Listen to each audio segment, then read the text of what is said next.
بسم اللہ الرحمن الرحیم۔ السلام علیکم ورحمۃ اللہ وبرکاتہ۔ ناظرین، آج کی ویڈیو سوالات پر مشتمل ہے۔ سوال: حضرت علی رضی اللہ تعالی عنہ کس غزوہ میں شریک نہ ہو سکے؟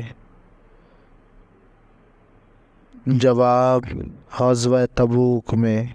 سوال: حضرت علی رضی اللہ تعالی عنہ کا ذریعہ معاش کیا تھا؟ جواب: زراعت کے علاوہ خرد اور گھاس جنگل سے کاٹ کر مدینے میں بیچتے تھے۔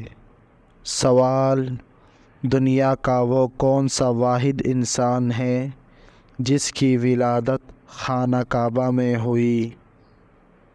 جواب: حضرت علی رضی اللہ تعالی عنہ۔ سوال: حضرت علی رضی اللہ تعالی عنہ جس کرسی پر تشریف فرما کر مقدمات کا فیصلہ کرتے اس کا نام بتائے۔ جواب: شرط اللہ۔